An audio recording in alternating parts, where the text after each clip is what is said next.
विधानसभा के सामने शरीर पर तेल छिड़ककर आत्महत्या आत्मदाह करने वाली लव जिहाद के शिकार अंजलि उर्फ आयशा की जिंदगी की जंग हार चुकी है। लखनऊ में इलाज के दौरान उसकी मौत हो गई। अंजलि की तो मौत हो गई, लेकिन उसकी मौत ने अपने पीछे कई सवाल खड़े कर दिए हैं। अंजलि की मौत राज्य में महिला थाने की अवधारणा पे भी सवाल खड़े कर रही है। यूपी शासन ने जिस सोच के साथ जिले में महिला थाने की स्थापना की थी, उस उद्देश्य को हासिल कर पाने में यह थाना साफ तौर से नाकाम दिखाई दे रहा है। अपने पति आसिफ रजा और ससुराल वालों के अत्याचार से आजिज आकर अंजलि जब अपनी फरियाद लेकर महिला थाने पहुंची तो वहां उसकी सुनी नहीं गई। अंजलि की फरियाद फाइलों में सिसकती रही, पर जो जिम्मेदार लोग हैं वो उसकी बातों को अनसुना करके कार्रवाई करने के बाद सुलह समझौते की बातें करते रहे। अंजलि अपना फरियाद लेकर गई, लेकिन कार्रवाई नहीं होते देख उसने ऐसा कदम उठाया कि सब कुछ खत्म हो गया। मंगलवार को अंजलि उर्फ आयशा ने लखनऊ में विधानसभा के पास बीजेपी के कार्यालय के पास न्याय की गुहार लगाकर अपने शरीर पर तेल छिड़ककर खुद को आग लगा लिया। इस दौरान वहां पर मौजूद पुलिसकर्मियों ने उसे बचाने की कोशिश की और अस्पताल में पहुंचाया, लेकिन अंजलि लव जिहाद के इस खूनी खेल की जंग हार गई। अब वो इस दुनिया में नहीं है। इलाज के दौरान उसकी मौत हो गई। अंजलि के साथ क्या हुआ था? अंजलि आखिर आयशा कैसे बनी? अंजलि उर्फ आयशा के बारे में जानने से पहले आपको उसके अतीत के बारे में जानना होगा।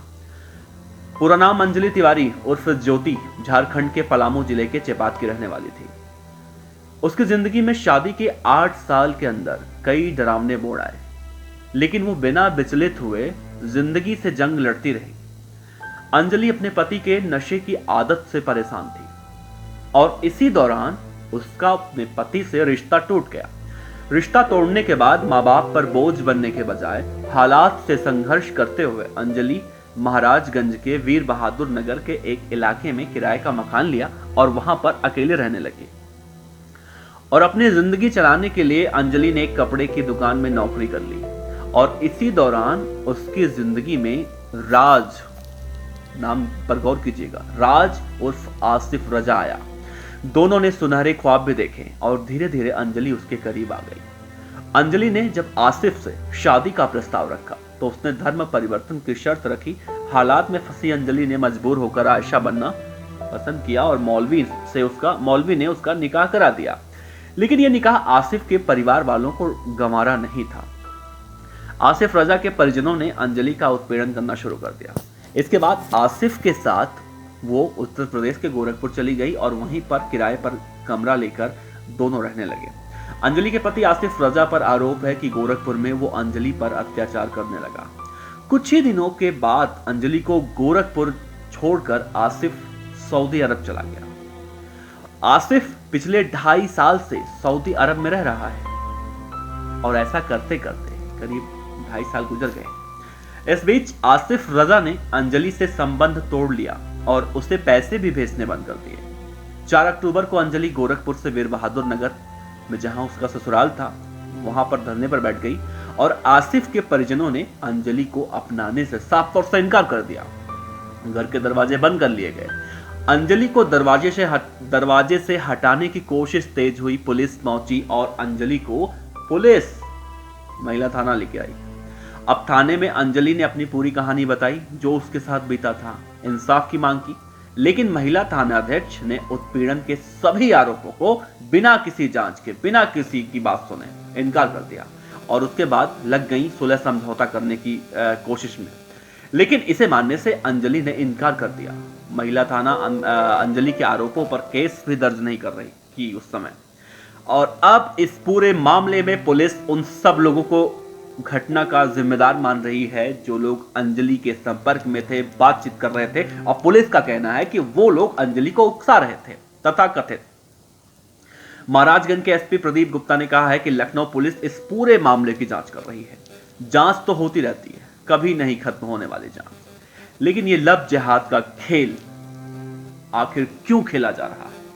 आखिर क्यों मोहम्मद आसिफ रजा या फिर उसके जैसे तमाम जिहादी जो आज तक ऐसी घटनाओं में संलिप्त पाए गए हैं, उन पर कार्रवाई क्या होती है? आखिर ये लोग क्यों अपना नाम हिंदुओं के नाम पर रखते हैं और शादी करने के बजाय राज का खतरनाक राज बाहर आ जाता है, जो निकलता है मोहम्मद आसिफ रजा बनकर। क्या इस महिला को बचाया जा सकता था? अगर इस महिला थाने के अध्यक्षा के इस महिला की बात सुनी होती तो साफ तौर से तहरीर लिखकर अगर आसिफ रजा को पकड़ती तो शायद वो महिला आज हमारे बीच जिंदा होती। आखिर महिला थाने अध्यक्ष पर, जो महिला थाने के अध्यक्ष हैं, उन पर इस मामले में कार्रवाई क्यों नहीं होनी चाहिए?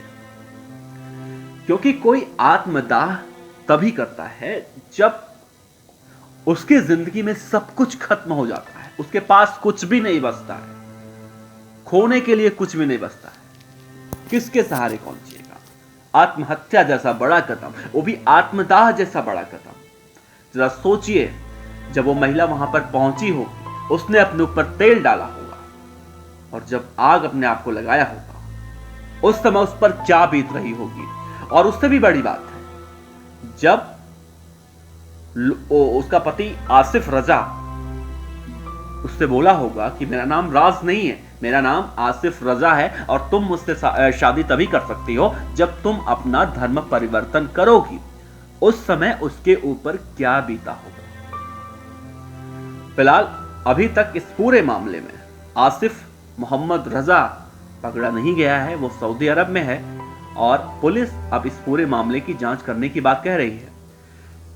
लेकिन देखना अहम होगा कि इस पूरे मामले में आगे क्या कुछ होता है। क्या अब महिला को इंसाफ मिलेगा?